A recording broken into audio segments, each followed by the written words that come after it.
Ross Bjork speaking today, Ohio State Athletic Director, and a lot of questions. Look, Austin Ward, Matt Fontana with you. Austin, would you say 75 minutes? 75 minutes. Wow, that's a lot of questions. I'm sure there was a lot to get to, and we're going to hear from Ross just in a second about the distribution of funds. And I think just to get everybody back up to speed, I know we've talked about it a lot this week, and I'm sure a lot of people have heard that last week there was a groundbreaking settlement between the NCAA and basically their schools and the student athletes of the NCAA, that players of the past 10 years will get restitution payments for the money that was made basically off of them.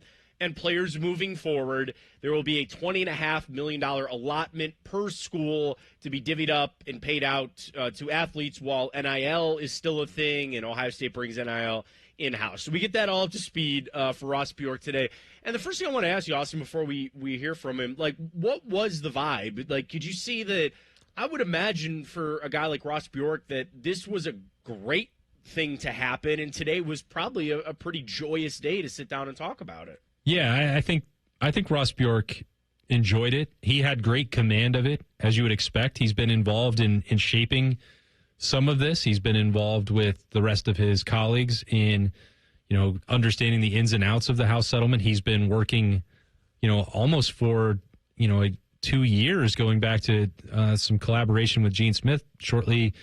That started shortly before Ross Bjork was hired and arrived. But like this, everything was pointing towards, all right, what is going to happen for Ohio State once the House settlement is approved? And they had this, mission to protect all 36 sports. They were mobilizing for the Buckeye Sports Group, understanding how much they were going to pay. Like all these things, Ohio State was ready. Ross Bjork he joked. He said he thought it was going to be late June. He'd put his phone down on Friday night when the news broke at 9:15, and then the rest of us all found out a few minutes after that.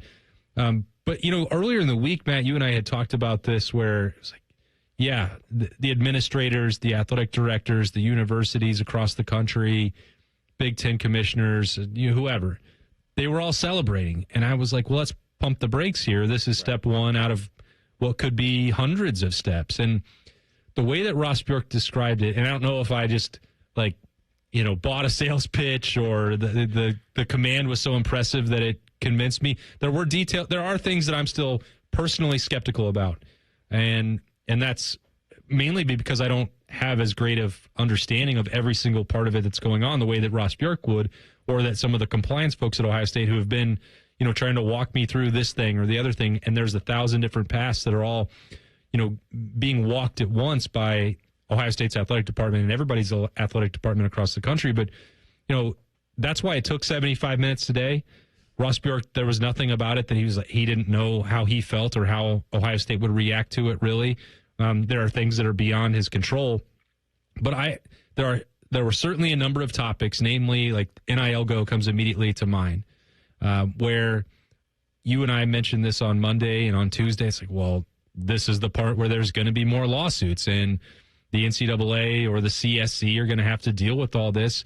And I had been told, like, that's not really, they don't really think that's going to be the case. And Ross Bjork's like, no, I don't think that that's actually going to be a concern. There might be challenges to it, but he clearly outlined why there's confidence that this can be the new model moving forward, which is that you have a federal court decision and arbitration both working to strengthen this judgment and that it should hold up to some of these challenges. So when I thought that was maybe a little bit of false bravado across the college athletics landscape last Friday, I can actually feel like after I left the Woody on Thursday that I can see maybe why they do feel that way. And that's the thing. They probably have a good idea because they were part of it and they went through all of it, but it's also going to be, there are going to be changes. There's going to be curveballs. You work so hard to get this mapped out. Austin, it might stay this way for a month, and then all of a sudden something else might have to change, or there might be a bylaw edit or anything like that. I think one of the biggest things that at least I have an interest in, and I'm assuming a lot of other people do, is that $20.5 million.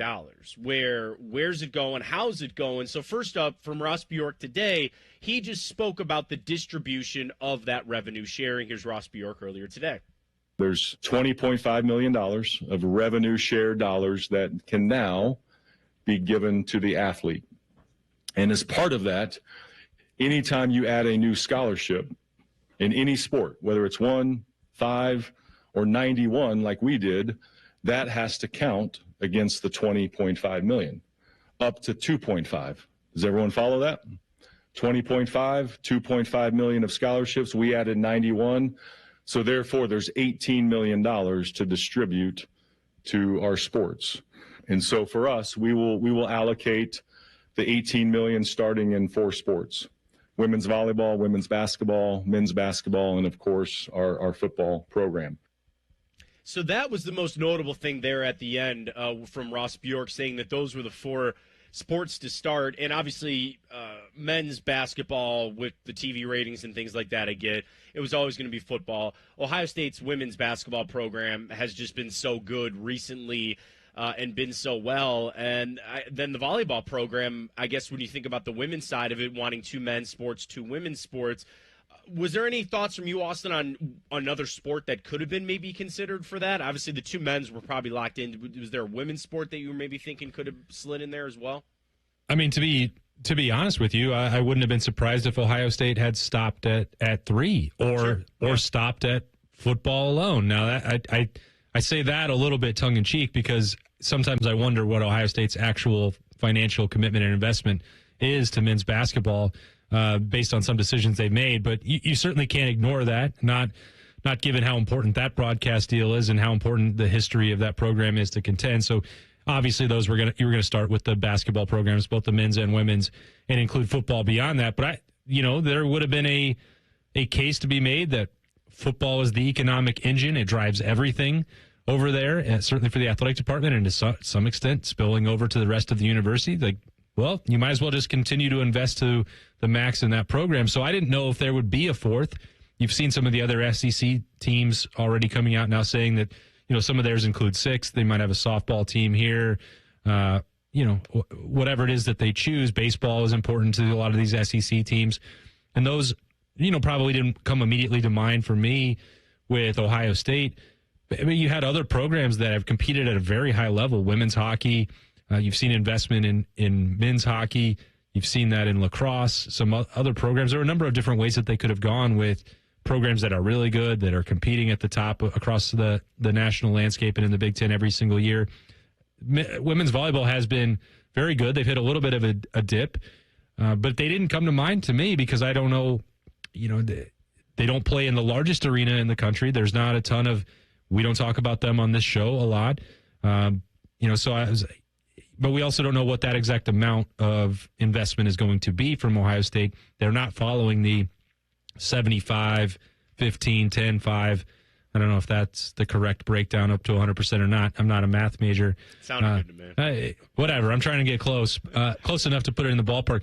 And Ohio State Ross Bjork didn't reveal those exact details for how that will work for Ohio State, which would lead me to believe that the football piece may be higher than 75%. But I guess we'll touch base back again with Ross Bjork on that when he's ready to reveal that. That would be probably a wise investment, in my opinion, for Ohio State. And I was surprised, but I think I also understand women's volleyball is becoming much more popular. They do draw some ratings on BTN. That's an important product, and you see this is a league that competes for national championships, and with multiple ranked teams, top 10 teams every single year. Ohio State tends to be in that category. So it's not like they have to pay millions of dollars to support that program, but some will definitely help. Final thing, want to sneak this in from Ross Bjork, the question about who will decide how and where those funds are allocated. Here's Ross Bjork. A lot of programs raced out and announced, and they really followed the house case settlement allocation, 75, 15, 10. What we did is we used metrics. So we said, okay, what does football drive? What does women's basketball drive? What does volleyball drive? And then we came up knowing we'd have 18 million.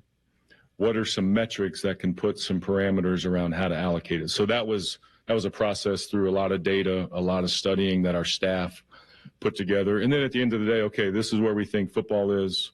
So yeah, I signed off on that, was a part of that discussion. And then we'll give those allocations to our coaches, and then they'll have to decide how to divide it up. So I think that the first part, okay, understanding the metrics are going to probably spit out the same thing we all kind of know on who's going to drive this, but I thought it was interesting that they're going to leave it up to the coaches on, football gets a chunk I don't know, Austin, give me another number. I don't know. Make a number up. 82. 82. Well, it doesn't really work in this. 8.2. Oh, okay. 8.2. They get 8.2 million of the 20 or whatever. Oh, I got you. Yeah. And they're going to just give that to Ryan Day and say, here's your $8.2 million. You can give as much as you want to Jeremiah Smith. You can give as much as you want to Julian Sayin. You can give as much as you want to Caleb Downs. Like, I can't. Your thoughts on it? Because, like, I was going to say I kind of like it, but it's also, it's like, well, you don't want Ross. A little weird. You don't want Ross Bjork, or as much as he is around the football program, that is not his expertise. He is not a football coach. Yeah. He's not a talent evaluator. He's not a general manager. That's what Mark Pantoni and Ryan Day and Brian Hartline and Matt Patricia, that's their job to determine where all that. And this does make Mark Pantoni even more important to Ohio State. When we talk about this analytics wing, that's going to be another piece that they're looking at is how do successful NFL teams allocate their salary cap? What does that mean for Ohio State? Do you want to invest with just 10 really expensive blue chip prospects every year, or do you want to invest in this certain position, or how do you manage that? That's also why Mark Pantoni got a big raise in this offseason. So that all plays together, and really that's a part that's kind of fun to think about, Matt, and might have to revisit that as this Buckeye show rolls along. Absolutely. I do want to do that because we have plenty more coming up here in hour one, but that's not the last time we're going to hear from Ross Bjork, and we'll certainly do that in the 7 o'clock hour coming up. All right, the fan poll today at 97.1, the fan on Twitter, I loved it. The most dynamic Ohio State football duo of the past 25 years. Can't wait to cast our votes, and we'll do it next. 2 minutes, Buckeye Show.